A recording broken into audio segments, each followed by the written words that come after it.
આપણે આ બધા મુઠિયાને તળી નાખશું મીડિયમ ધીમા તાપ ઉપર. ત્યારે ડબલ ધ સાઈઝ થઈ જાય ત્યારે સમજી લેવાનું મુઠિયા એકદમ સરસ છે, કારણ એને આપણે લઈ લેશું જમવામાં.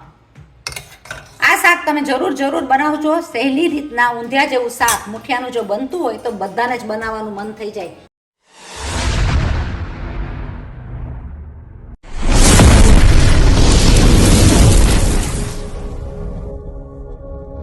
આપણે બનાવી નાખશું સાદું શું સરસ મજાનું ભરાજી, એટલે કે કેન્યાની ભાષા, તુવેર અને મુઠિયાનું શાક. ઊંધિયાથી પણ મસ્ત બનશે. ચાલો મારી સાથે મારા રસોડામાં સહેલી રીતના બનાવીએ, જે બધા જ બનાવી શકે. ચાલો, તમે જે તૈયારી જુઓ છો એ એકદમ કરેક્ટ તૈયારી જુઓ છો. આપણને જ્યારે ફ્રેશ વસ્તુ ઓસ્ટ્રેલિયામાં ન મળે, એટલે કે અમને અહીંયા આગળ તુવેર મળવી બહુ મુશ્કેલ થાય, તો તુવેરમાં મારી પાસે ફ્રોઝન તુવેર છે. મેથીમાં મારી પાસે ફ્રોઝન મેથી છે.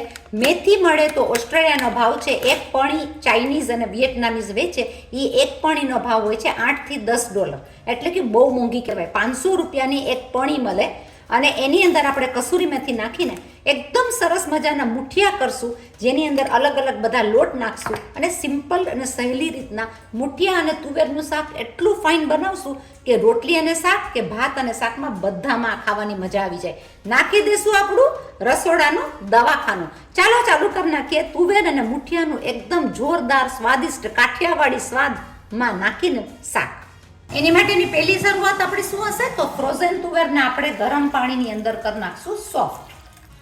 અને આપણે લઈ લેશું મેથીને માઇક્રોવેવમાં કરી નાખશું સોફ્ટ. ચલો બનાવી નાખીએ મુઠિયા. મુઠિયાને હું શું કહેતી હોઉં છું કે બધા શાકનો રાજા એ મુઠિયા. તો હું લઈ લઈશ થોડી એવી મેથી, જેટલા પ્રમાણમાં તમને મુઠિયા કરવા હોય.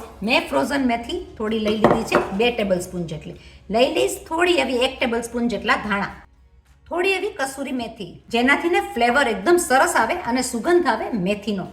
લઈ લેશું આપણા મસાલામાંથી બધા મસાલા. તો હું લઈ લઈશ ½ ટીસ્પૂન હળદર, માપ અનુસાર મીઠું, ½ ટીસ્પૂન મરચાની ભૂકી, ½ ટીસ્પૂન થોડું એવું ધાણા જીરું, લઈ લેશું ½ ટીસ્પૂન ગરમ મસાલો.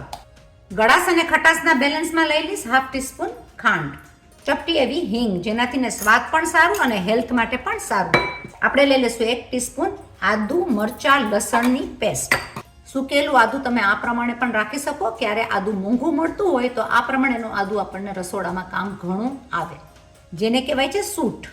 છે ને એકદમ સ્વાદિષ્ટ મસાલો. આપણે લઈ લઈશું ½ ટીસ્પૂન જેટલું તેલ, જે કરશે મુઠિયાને સોફ્ટ. લઈ લઈશું 2 ટેબલ સ્પૂન ઘઉંનો લોટ. મુઠિયા ભાઈ ઘણી રીતથી થતા હોય છે. ઘણા ચણાના લોટથી એકલા પણ કરતા હોય છે અને ઘણા અલગ અલગ લોટ લઈને. તો મેં લઈ લીધા છે 2 ટેબલ સ્પૂન જેટલો ચણાનો લોટ. સૂજી એટલે કે રવો 1 ટેબલ સ્પૂન જેટલી. આ બધી વસ્તુને આપણે મિક્સ કરવા પહેલા આપણે લઈ લેશું એને સોફ્ટ બનાવવા માટે અને એકદમ ફૂલેલા બનાવવા માટે સોડા બાય કા. એની અંદર હું લઈ લઈશ 1/4 ટીસ્પૂન સોડા બાય કા. સોડા બાયકારને એક્ટિવેટ કરવા માટે અને ગળાશ અને ખટાશની બેલેન્સ માટે હું લઈ લઈશ એની અંદર લીંબુ. આપણે આની અંદર પાણી પહેલા શરૂઆતમાં એડ નહીં કરીએ, બધું મિક્સ કરશું હાથ વાટે. આ મુઠિયા તમારી પાસે રેડી હોય તો તમે ગમે એ શાક એકદમ સરસ રીતના ઊંધિયાની જેમ જ કરી શકો. મુઠિયા પડે ઊંધિયામાં પણ.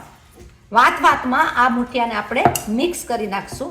સોડા બાયકાર નાખવાથી મુઠિયાનો કલર પણ એકદમ સરસ જળવાઈ રહે. તમે જોઈ શકો કે આપણું મિક્સિંગ એકદમ સરસ થઈ ગયું છે. આપણે લઈ લઈશું 1 કે 2 ટેબલ સ્પૂન જેટલું પાણી. એની અંદર નાખી દઈશું. વધારે પડતું પાણી નાખવાનું નથી. આ તમે જોઈ શકો 1 ટેબલ સ્પૂનમાં આપણું આ બાઇન્ડિંગ એકદમ સરસ થઈ ગયું છે. આપણે બનાવી નાખશું એના નાના નાના મુઠિયા કે મુઠડી. જેને કેટલી સહેલી રીત. આ મુઠિયા જો તમને આવડતા હશે તો તમે કહેવાશો રસોડાના રાજા કે રાણી, કારણ કે મુઠિયાવાળા શાક બધાને બહુ જ ભાવે અને લાગે એકદમ સ્વાદિષ્ટ. મુઠિયા તમે એમને પણ ચાય સાથે નાસ્તામાં ખાઈ શકો. અને વાળેલા મુઠિયા જેમાં પણ પડે તો બની જાય ઊંધિયા જેવું શાક. જો ભાઈ ગરમ મસાલો નાખેલો, ગળાશ ખટાશ તીખાશ નાખેલી આ મુઠિયા તમે નાસ્તામાં પણ ખાઓ ને તો પણ બહુ સ્વાદિષ્ટ લાગે. માનજો, બનાવજો જરૂર. ચાલો આને બધાને તળી નાખીએ. આપણે આ બધા મુઠિયાને તળી નાખશું મીડિયમ ધીમા તાપ ઉપર.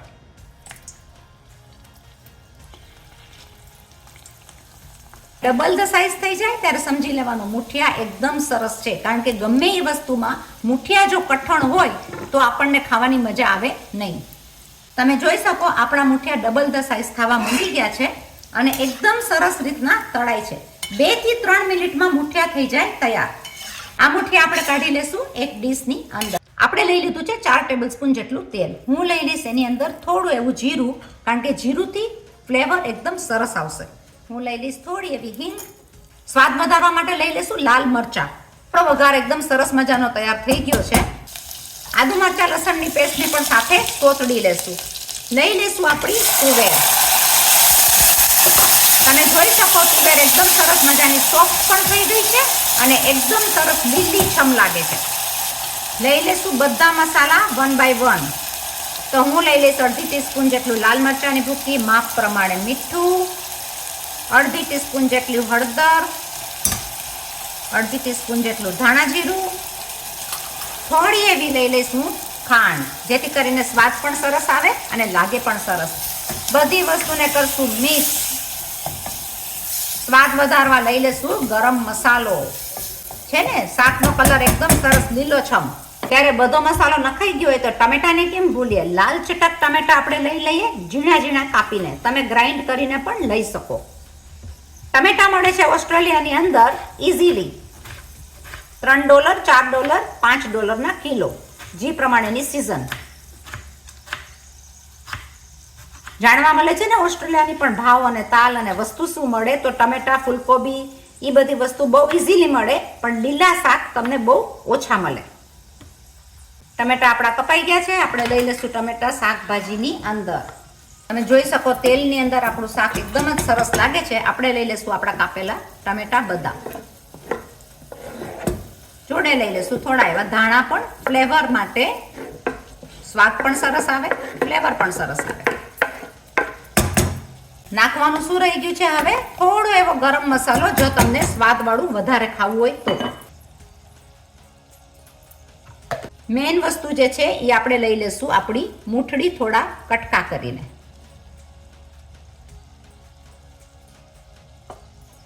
જેથી કરીને ઘાટું પણ શાક થાય અને લાગે પણ સરસ. તમે જોઈ શકો શાકનો કલર એકદમ જ સરસ લાગે છે અને મિક્સ પણ બહુ સરસ રીતના થઈ ગયું છે. મન થઈ ગયું ને બનાવવાનું? જરૂર બનાવજો, બહુ સહેલી રીતના બને છે. હજી આપણે થોડી એવી પ્રોસિજર બાકી છે. ઉભા રહો, જાઓ છો ક્યાં? આપણે નાખી દઈશું થોડી એવી સોડા બાયકાર, જેથી કરીને તુવેર સોફ્ટ પણ થઈ જાય અને લીલો કલર એનો જળવાઈ રહે. હું લઈ લઈશ માપ પ્રમાણે, જેવો તમને રસો જોતો હોય એ પ્રમાણે પાણી. કરી નાખશું બધું મિક્સ. વગાડી દેશું 3 વિસલ. 3 વિસલની અંદર ભરાજી એટલે કે તુવેરનું શાક. ભરાજી છે કેન્યાનું નામ. તમે જોઈ શકો શાક એકદમ જ સરસ મજાનું દેખાય છે. એમને એમ તુવેર બનાવશો એટલી જલ્દી નહીં ભાવે. મુઠિયા નાખીને બનાવશો બધા કરી જશે ચપટ. બની ગયું સહેલામાં સહેલું ઊંધિયા જેવું શાક, સહેલી રીતના. 3 સીટી વાગ્યા બાદ આપણે ખોલી નાખશું આપણું પ્રેશર.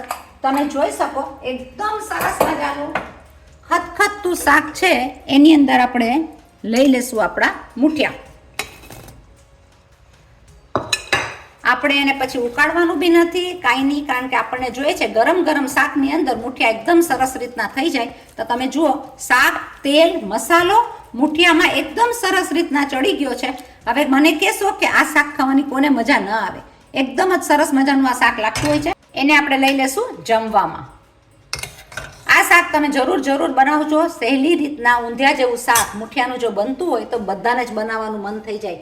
થોડામાંથી જાજુ, થોડા પૈસામાં જાજો ફાયદો. તો આ શાક આપણે ભાત સાથે પણ ખાઈ શકીએ, રોટલી સાથે પણ ખાઈ શકીએ અને એની જોડે કાચું કચુંબર હોવું તો જરૂરી છે.